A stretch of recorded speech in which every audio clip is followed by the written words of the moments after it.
नमस्कार, मैं महेश चंद्र। आज एक महत्वपूर्ण टॉपिक के साथ। टॉपिक का नाम है काव्य अलंकार सूत्राणी, आचार्य वामन विरचित। प्रथम अधिकरण द्वितीय अध्याय हम पढ़ रहे हैं। आइए कार्य का सूत्र नंबर 6, रीति आत्मा काव्यसी। इसका संदर्भ, प्रसंग और व्याख्या किस तरीके से करेंगे, आइए देखते हैं। रीति आत्मा काव्यसी।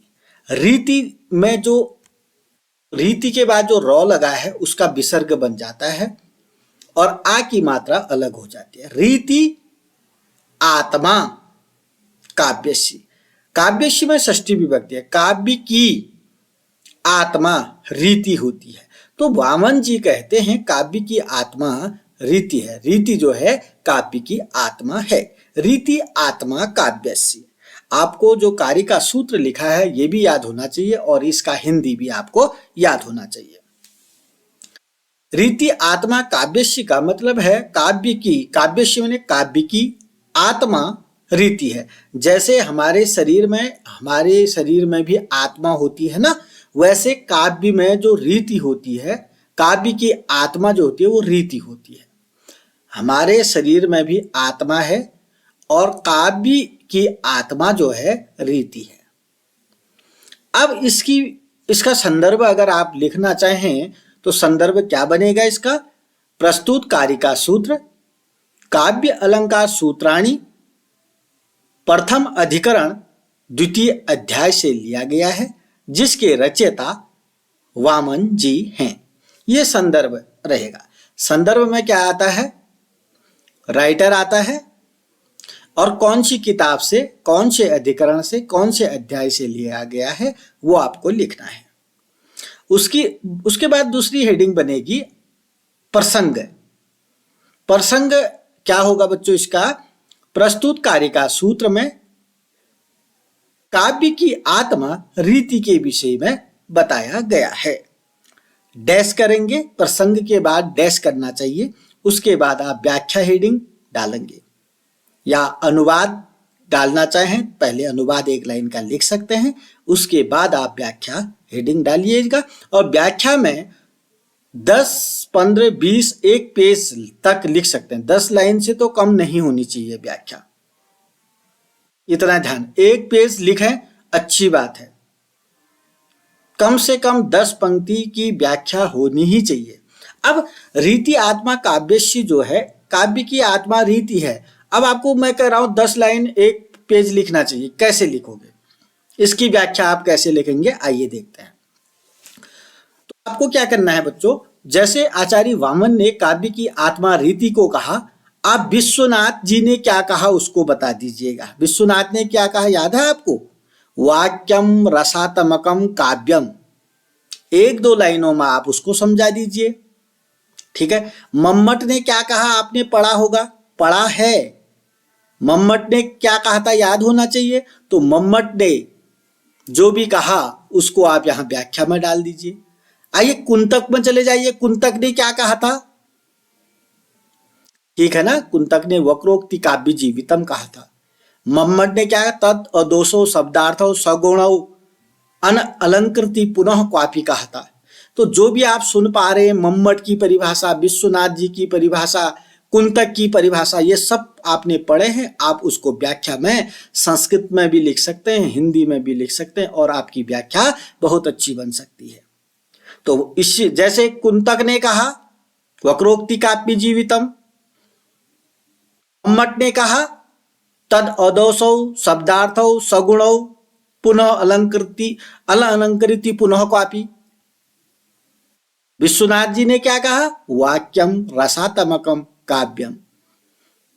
बस 3 परिभाषाएं आपको अन्य मिल चुकी हैं, उन्हीं के बारे में आप लिख दीजिएगा।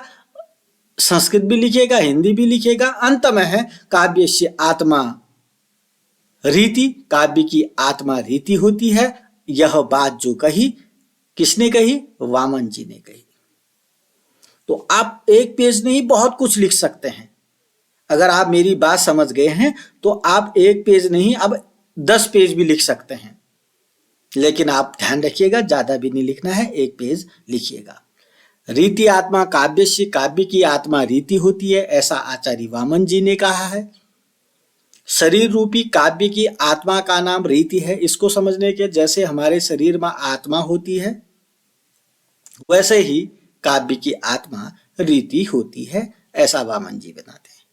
इसी के परिप्रेक्ष्य में जैसे कि मैंने पहले बोल दिया है, कुंतक जी क्या बोलते हैं,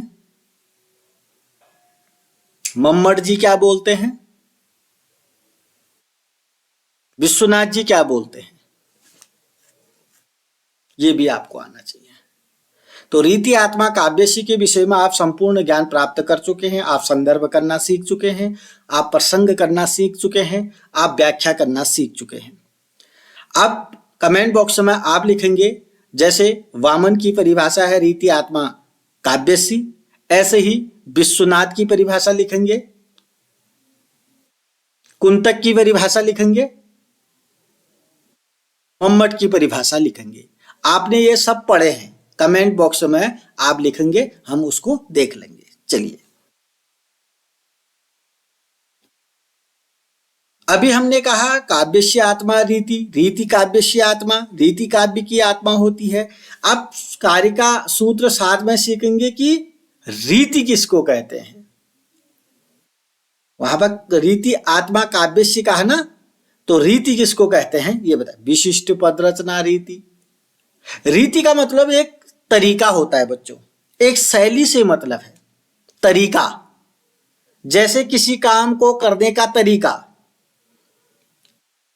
4 व्यक्ति एक ही क्लास में पढ़ते हैं, उनका कार्य करने का लेखन कार्य जो है, लेखन कार्य की जो रीति है, शैली है, चारों की अलग अलग हो सकती है। बस वही रीति तरीका आप सामान्य भाषा में समझ गए। रीति का मतलब एक तरीका, अपना व्यक्तिगत तरीका। मैंने ये बोला 4 व्यक्तियों का काम करने का अलग अलग तरीका होता है, उनकी अलग अलग रीतियां होती है, अलग अलग शैलियां होती हैं। अब यहां पर क्या कह रहे हैं वो तो मेरी व्यवहारिक भाषा में बता दिया। रीति एक शैली है, तरीका है, कार्य करने का एक यूनिक तरीका है, अलग तरीका है, जो 4 के 4 व्यक्तियों में अलग हो सकता है। अब रीति को यहां पर वामन जी ने किस तरीके से व्यक्त किया है, विशिष्ट पद रचना रीति। विशिष्ट पदों की रचना, पदों की विशिष्ट रचना, विशिष्ट पदों की रचना रीति कहलाती है। रीति को अपने हिसाब से भी बताइएगा। और वामन जी क्या कहते हैं, विशिष्ट पद रचना रीति। अब इसको समझिएगा, विशेषतापूर्ण पदों की रचना, विशिष्ट पदों की रचना, अच्छे अच्छे पदों की रचना रीति कहलाती है। आपने देखा होगा अगर कोई व्यक्ति कोई काव्य लिखता है, मैं वही उदाहरण दे देता हूं, 4 व्यक्ति अगर कोई काव्य लिखते हैं तो किसी चारों में से किसी के काव्य में बहुत सिंपल सिंपल शब्द होते हैं और किसी के काव्य में बहुत अच्छे अच्छे शब्द होते हैं। तो पदों की रचना करना अलग अलग तरीका हो गया। तो विशेषतापूर्ण रचना क्या कहलाती है बच्चों, रीति कहलाती है। व्याख्या में वही चीज आ गई। व्याख्या आपको बढ़ा के लिखना है, बढ़ानी है। तो रीति को आपको अगर अच्छे से बताना है तो रीति एक तरीका है, एक शैली है, कार्य करने की शैली है। आप लेखन शैली कहें, किसी भी कार्य करने की शैली कहें। वामन जी कहते हैं विशिष्ट पद रचना रीति, विशेषतापूर्ण पदों की रचना रीति कहलाती है। अब पद क्या होते हैं बच्चों, पदों की रचना क्या है, जैसे कोई वाक्य बनाया, वाक्य में 5, 6, 7 पद हो सकते हैं, 2, 3, 4 पद हो सकते हैं। अब वो 2, 3, 4, 5 पद जो भी हैं उनके विशेषतापूर्ण पद हैं, वो उनकी जो रचना जो कहलाती है रीति कहलाती है। ठीक है ना। आप पद किसको कहते हैं ये भी बता सकते हैं। यहां पर विशेषतापूर्ण पदों की रचना रीति है। विशिष्ट पद रचना रीति, इससे पूर्व आपने सीखा रीति काव्यस्य आत्मा।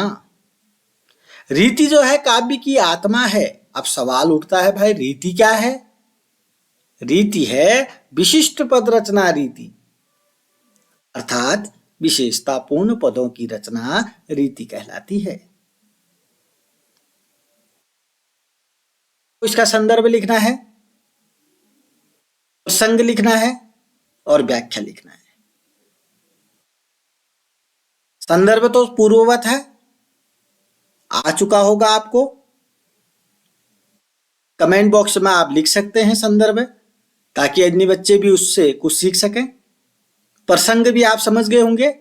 प्रस्तुत कार्य का सूत्र में रीति के विषय में बताया गया है, डैश करें, उसके बाद अनुवाद या व्याख्या हेडिंग डाल सकते हैं। व्याख्या के लिए आपको विशेष तैयारी करनी होगी। व्याख्या जो है 2-3 लाइनों की नहीं होनी चाहिए बच्चों, कम से कम 10 पंक्तियों की व्याख्या अनिवार्य हो, उससे ज्यादा ही हो, कम न हो। तो विशिष्ट पद रचना रीति, विशेषतापूर्ण पदों की रचना रीति है।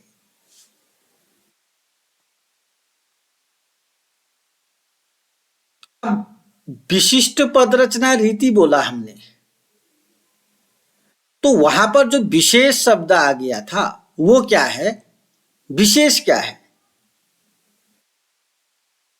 विशिष्ट क्या है, इसके विषय में कार्य का सूत्र 8 में बता रहे हैं। विशेषो गुणात्मा, विशेष क्या है, गुणात्मक होता है। विशेष हमने कहा ना, विशेष पदों की रचना रीति कहलाती है। विशेष अच्छे अच्छे पदों की रचना रीति कहलाती है। अब फिर से सवाल उठ जाता है यहां पर, विशेष किसको कहते हैं भाई?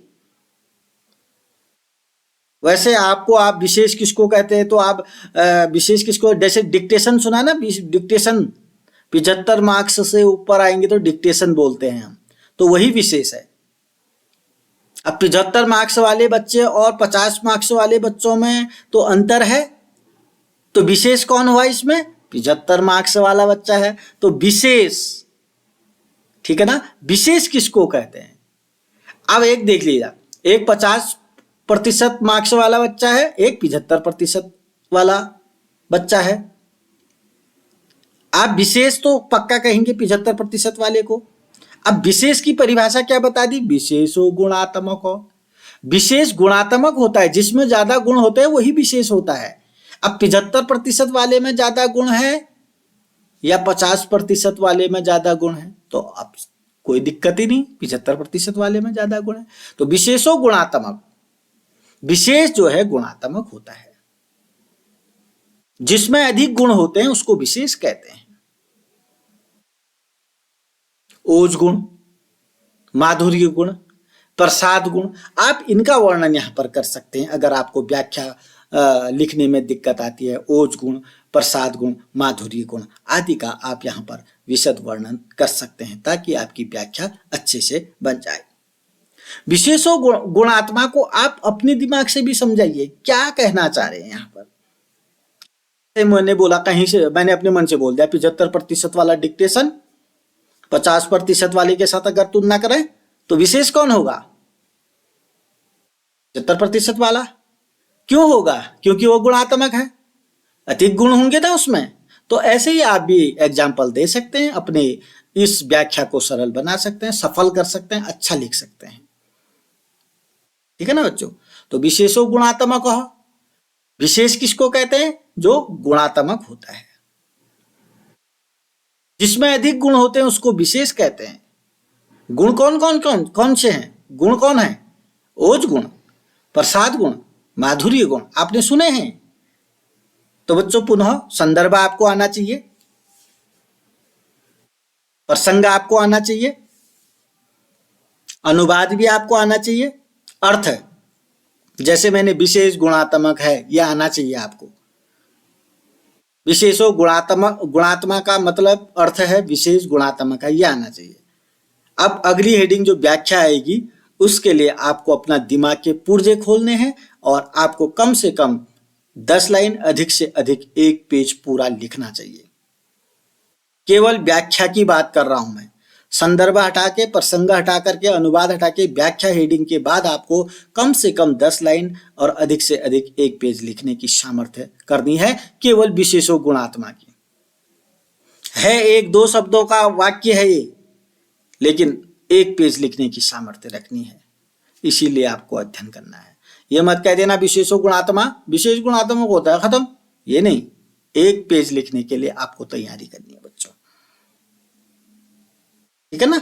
समझ में आ गया। संदर्भ आपको आ चुका है, प्रसंग आपको आ चुका है। संदर्भ के लिए क्या करेंगे, प्रस्तुत कार्य का सूत्र, काव्य अलंकार सूत्राणी वृत्ति, काव्य अलंकार सूत्र वृत्ति, काव्य अलंकार सूत्राणी प्रथम अधिकरण द्वितीय अध्याय से लिया गया, जिसके रचयिता वामन जी हैं, वामन है। प्रसंग प्रस्तुत कार्य का सूत्र में विशेष के विषय में बताया गया है डैश। अनुवाद विशेष गुणात्मक है। व्याख्या आप लिख दीजिए 10 पंक्ति। विशेष गुणात्मक होता है, जिसमें सबसे ज्यादा गुण होते हैं उसको विशेष कहते हैं। गुण और प्रसाद गुण माधुर्य गुण होते हैं।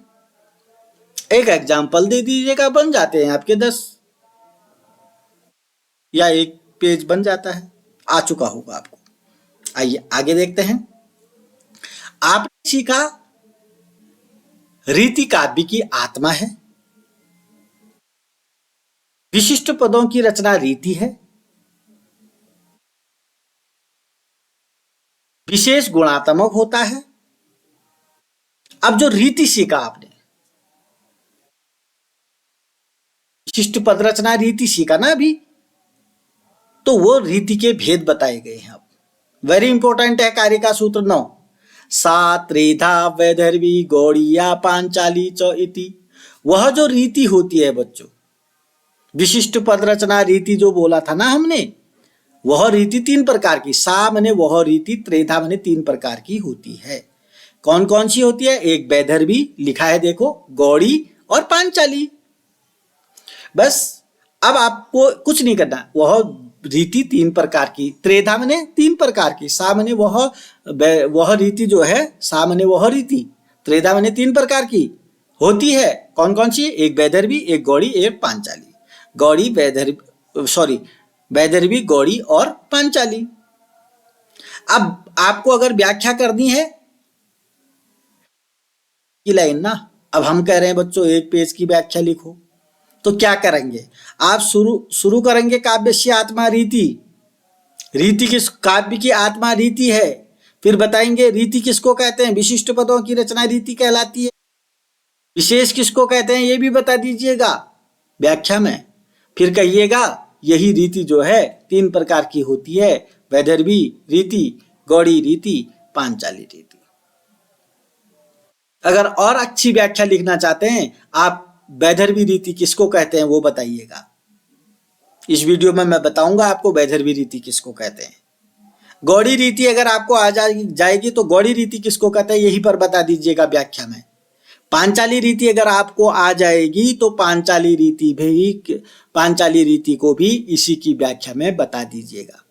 अब बन गया ना आपका, सा त्रेधा वैदर्भी गौड़ी पांचाली च इति। वह रीति 3 प्रकार की होती है, वैदर्भी गौड़ी और पांचाली, और तीनों के बारे में आप बता दीजिए। आपकी व्याख्या 1 पेज नहीं 10 पेज बन सकती है। और यह जो रीति है यहीं पर से लॉन्ग प्रश्न भी पूछा जा सकता है।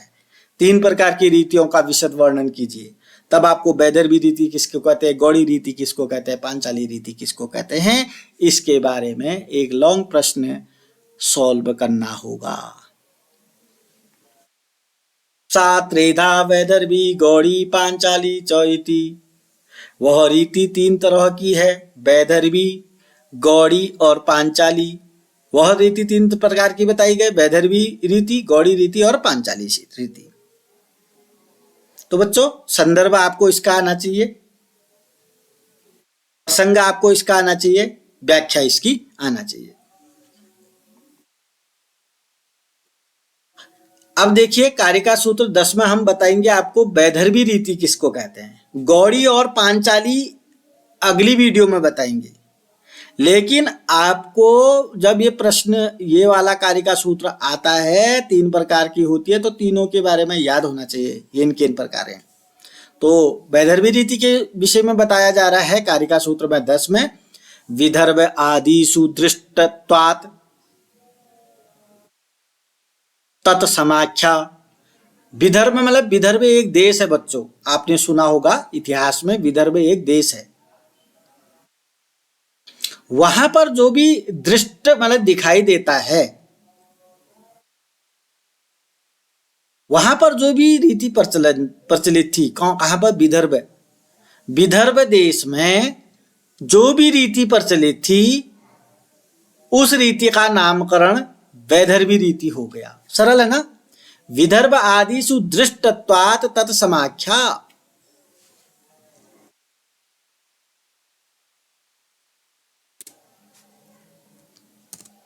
विदर्भ आदिषु दृष्टत्वात् तत्समाख्या। विदर्भ आदि जो देश हैं, विदर्भ देश, विदर्भ आदि देश, आदि का मतलब भी अभी आपको समझाऊंगा।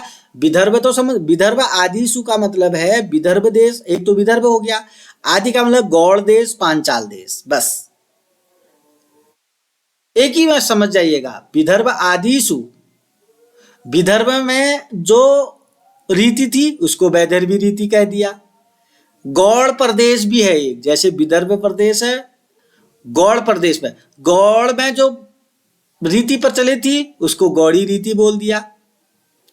और पांचाल भी एक देश है, जगह है, प्रदेश है, तो पांचाल में जो रीति प्रचलित थी उसको पांचाली रीति कह दिया। अब आपको कोई दिक्कत नहीं, 3 प्रकार की रीति होती है, वैदर्भी रीति, गौड़ी रीति और पांचाली रीति। अगर सरलता के साथ आप उसको जानना चाहते हैं, विदर्भ आदि देशों में जो जो रीतियां प्रचलित थी, वही रीति उनका, उन्हीं रीतियों के कारण उनका नाम वैदर्भी रीति पड़ गया, गौड़ी रीति पड़ गया और पांचाली रीति। विदर्भ आदि शब्द से ही आप 3 के 3 रीतियों की व्याख्या करना सीख गए हैं। विदर्भ देश में जो रीति थी वैदर्भी, गौड़ प्रदेश में जो रीति थी गौड़ी रीति, पांचाल में जो रीति प्रचलित थी पांचाली। अब आप विदर्भ आदि का मतलब यहां पर विदर्भ, गौड़ और पांचाल है। वहां पर जो भी दृष्ट में दिखाई दिया, जो भी रीति वहां पर दिखाई दी, उसके कारण तत्समाख्या, उसके कारण उसका नामकरण कर दिया गया। अब तो समझ ही गए होंगे। अर्थात विदर्भ देश में वैदर्भी रीति, गौड़ प्रदेश में गौड़ी रीति, पांचाल में पांचाली रीति। ओके। विदर्भ आदि सुदृष्टत्वात् तत्समाख्या। विदर्भ आदि देशों में वैदर्भी आदि रीतियों के प्रचलन से उन रीतियों का ऐसा नामकरण किया गया। आपको क्या करना है, विदर्भ आदि जहां पर कहूंगा, विदर्भ आदि का मतलब, विदर्भ तो क्लियर हो गया, आदि का मतलब गौड़ और पांचाल याद करना पड़ेगा। देखो सरल है, वैदर्भी रीति, गौड़ी रीति, पांचाली रीति, 3 प्रकार की रीति सुनी ना आपने। अगर कोई कहे भाई वैदर्भी रीति किसको कहते हैं, गौड़ी रीति किसको कहते हैं, पांचाली रीति किसको कहते हैं, तो उसको सरलता के साथ आप भी बता सकते हैं। सरल, एक सरलता से क्या, विदर्भ में जो रीति थी वैदर्भी होगी, गौड़ प्रदेश में जो रीति थी गौड़ी होगी, और पांचाल में जो रीति थी पांचाली होगी। बात खत्म। कुछ तो सीख लिया, ठीक है ना। विदर्भ, गौड़ एवं पांचाल देशों में वहां के कवियों द्वारा यथास्थित रूप में तत्त रीति के उपलब्ध होने से रीतियों का यह नामकरण हुआ है। तो आपको 5 कार्य का सूत्र इस वीडियो में बता चुका हूं। 10वां कार्य का सूत्र जो है, इसका संदर्भ आपको आ चुका है। नहीं आया या पूछना है तो कमेंट बॉक्स, जो इतना भी है आप कमेंट बॉक्स में लिख सकते हैं। प्रसंग करना आपको इसका आ चुका होगा, क्योंकि इतना तो आप सीख ही चुके हैं, संदर्भ कैसे बनाया जाता है, प्रसंग कैसा बनाया जाता है। और अनुवाद हेडिंग डालेंगे तो अनुवाद भी आप इसका अच्छा से कर सकते हैं, एक लाइन में, जितना कि मैंने लिखा भी है 1-2 लाइनों में। और उसके बाद व्याख्या हेडिंग डालेंगे। मैं 1 पेज की बात कर रहा हूं, अगर आप कम लिखना चाहें तो कम से कम 10 पंक्ति अवश्य लिखें, 1 पेज लिखें। लिखना आप बहुत सकते हैं इसमें, पर ज़्यादा लिख के आपका पेपर समय जो है मैनेज नहीं हो पाता है, इसलिए 10 पंक्ति अनिवार्य लिखें, 1 पेज तक लिख सकते हैं। तो आज की वीडियो में इतना ही। अभी तक आपने चैनल को सब्सक्राइब नहीं किया तो सब्सक्राइब करेंगे, जरूर करिएगा सब्सक्राइब, लाइक करेंगे, कमेंट करेंगे, संदर्भ प्रसंग लिखना जरूर सीखिएगा, कमेंट बॉक्स में लिखिएगा। कोई परेशानी नहीं होनी चाहिए लिखने में, आपको सीखने का अवसर मिलेगा, सीखोगे। जितनी गलतियां होंगी उतनी ज्यादा सीखोगे। डर के मारे पीछे हटोगे तो नहीं सीख पाओगे। और अपने प्रत्येक दोस्तों के साथ इसको शेयर करेंगे। ये वीडियो हमें संस्कृत विषय चतुर्थ सेमेस्टर के छात्र छात्राओं के लिए बनाई गई है, लेकिन जो भी नेट, पीएचडी, अल्टी, लेक्चरर आदि संस्कृत विषय या हिंदी विषय से प्रतियोगी परीक्षाओं की तैयारी कर रहे हैं, वो भी इस वीडियो का लाभ ले सकते हैं। अगली वीडियो में अगले कार्य का सूत्रों के साथ आपके समक्ष उपस्थित रहूंगा। तब तक के लिए नमस्कार, धन्यवाद।